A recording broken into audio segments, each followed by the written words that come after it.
JLTV7 న్యూస్కి స్వాగతం. తెలంగాణ రాష్ట్ర కురుమ సంఘం ఎన్నికలు ఎప్పుడెప్పుడా అని ఎదురు చూస్తున్న తరుణంలో రాష్ట్ర కురుమ సంఘం ఎన్నికల ప్రక్రియ ప్రారంభించింది. మంగళవారం నాడు రాష్ట్ర కురుమ సంఘం కేంద్ర కార్యాలయంలో రాష్ట్ర అధ్యక్షుడు కురుమరత్న, మాజీ ఎమ్మెల్సీ ఎగ్గె మల్లేశం కురుమ నేతృత్వంలో విస్తృత స్థాయిలో సమావేశం జరిగింది. అనంతరం రాష్ట్ర ఎన్నికల కమిషన్ను అధ్యక్షుడు ఎగ్గె మల్లేశం నియమించి ప్రకటించారు.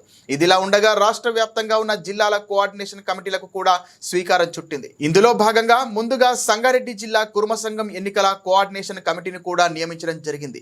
ఈ సందర్భంగా కేంద్ర కార్యాలయంలో సంఘం పదాధికారులు, రాష్ట్ర ప్రధాన కార్యదర్శి బండారు నారాయణ, రాష్ట్ర నేతలు కట్ట మల్లేశం, కొలుపుల నరసింహ, బూర్గడ్డ నగేష్, చీర సత్యనారాయణ, ఎలియాస్ శ్రీకాంత్, రెక్కల కొండలరాజు, ఎక్కాల కన్నా, కొంగొండ విమల్, రఘవేందర్ రఘు, తుమ్కుంట అరుణ్ కుమార్, కరాటే శ్రీనివాస్, ప్రముఖ న్యాయవాదులు అలెనూర్ శ్రీనివాస్, గొరిగే కృష్ణ, కె సదానందం, డి ప్రవీణ్ కుమార్, రాష్ట్ర కురుమ మహిళా సంఘం అధ్యక్షురాలు శ్రీమతి తమగొండ బాలమణి, ప్రధాన కార్యదర్శి సుగుణ, జంట నగరాల మహిళా సంఘం అధ్యక్షురాలు మిరియాల విజయలత, ప్రధాన కార్యదర్శి ఈరపురం శ్యామల, సంగారెడ్డి జిల్లా కురుమ సంఘం పదాధికారులు అధిక సంఖ్యలో సభ్యులు పాల్గొన్నారు.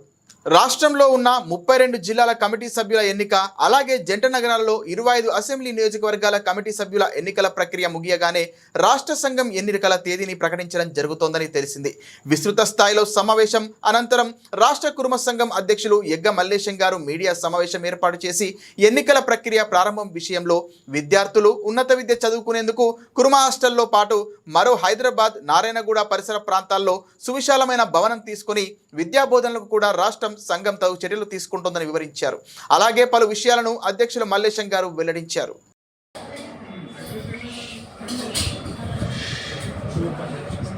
ఈరోజు సంగారెడ్డి జిల్లా ఎలక్షన్స్ గురించి ముఖ్యమైన కుల పెద్దలను అందరినీ పిలిపించి వాళ్ళను ఒక కోఆర్డినేషన్ కమిటీ వేసి అక్కడ భవనం బిల్డింగు నిర్మాణం జరుగుతున్నది కనుక ఆ పని కంప్లీట్ చేసే వ్యక్తిని, సంఘం గురించి కులం గురించి పాటుపడే వ్యక్తిని అధ్యక్షునిగా నియమించాలి అని చెప్పి ఒక కోఆర్డినేషన్ కమిటీని ఏర్పాటు చేసి వాళ్ళందరికీ కూడా అన్ని విధాలుగా ఒక 3 గంటలు 4 గంటలు అందరికీ వాళ్ళకు నచ్చజెప్పి పంపించడం జరిగింది. అలాగే ఇవాళ state election body Alanuru Srinivas చైర్మన్షిప్లో కృష్ణగోని సదానంద్ అడ్వకేట్,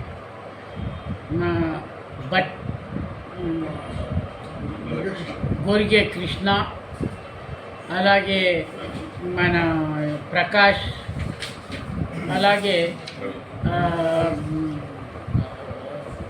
ప్రవీణ్ అడ్వకేట్, వీళ్ళను 4 సభ్యులను ఒక చైర్మన్ను నియమించి వాళ్లకు ఈ పత్రం కూడా ఈరోజు అందజేసుకోవడం జరిగింది. వాళ్ళ విధులు ఈనాటి నుంచి కార్యక్రమం వాళ్ళు స్టార్ట్ చేస్తారు. ఆ కమిటీ మాట్లాడుకొని ఏ జిల్లాలకు ఎవరెవరు పోయి ఎన్నికలు ఎట్లా జరపాలి చేయాలి అనేది అంతా ఉన్న సభ్యులు అందరూ కూడా అనుభవం ఉన్న సభ్యులు వాళ్ళు మాట్లాడుకొని స్టేట్ కురుమ సంఘం సభ్యులను కోఆర్డినేట్ చేసుకుంటూ పోయి ప్రతి జిల్లా ఎలక్షన్స్ చేసుకొస్తారు. మెంబర్స్ కూడా ఎక్కడెక్కడ వాళ్ళ వీలును బట్టి మండల ఎలక్షన్స్ కూడా జరిపించి ఈ జిల్లా ఎలక్షన్స్ జరిపిస్తాం.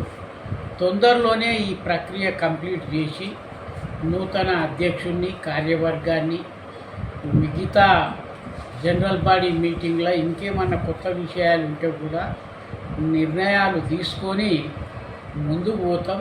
ఏది ఏమున్నా ఈ సంఘాన్ని పటిష్టపరిచి ఉన్న యావత్ బీసీ కులాల సంఘాలు అనుకోండి, ఓసీ కులాల సంఘాలతోని పోటీ పడి ఒక మెరుగైన సంఘంగా దీన్ని తీర్చిదిద్ది పిల్లలకు చదువు పరంగా ఏ విధంగా కూడా అన్ని విధాలుగా ఆలోచించి పిల్లలకు చదువుకునే ఏర్పాట్లు కూడా చేస్తాం. సంఘపరంగా మేము ఫీజు కూడా భరించుకొని ఫీజు కూడా సంఘమే భరించి గరీబ్ పిల్లలను చదివించేది జరుగుతుంది. మిగతా కోకాపేటలో కూడా ఆలోచన చేస్తున్నాము. పర్సెంటేజ్ ఇంత పెట్టుకొని గరీబ్ పిల్లల్ని అందులో జాయిన్ చేపియాలి, చదివిపియాలి, చేయాలి. అట్లాగే హిమాయత్ నగర, అశోక్ నగర, నారాయణగూడన ఆ ప్రాంతంలో ఒక 10 నుంచి 15 కోట్ల రూపాయల వ్యయంతో ఒక బిల్డింగ్ కొని ఒక మంచి ప్రొఫెసర్స్ను భాగస్వామ్యం తీసుకొని బిల్డింగ్ మనదే అయినా మంచి ప్రొఫెసర్స్ లేకుంటే పిల్లలు సక్సెస్ కారు కనుక అది మనతోని అయ్యే పని కాదు కనుక మంచి ప్రొఫెసర్స్ని తీసుకొని వాళ్ళకు కూడా ఇంత భాగస్వామ్యం ఇస్తే వాళ్ళు ఇంట్రెస్ట్ ఉంటారు. మన పిల్లలు ఇప్పటి వరకు 10-12 మంది పిల్లల్ని ఒక్క పిల్లగానికి ఒక్కొక్కరికి 1,60,000, 65,000, 55,000, 1,55,000 డబ్బులు కట్టి చదివించినాం. కానీ ఒక్కరు కూడా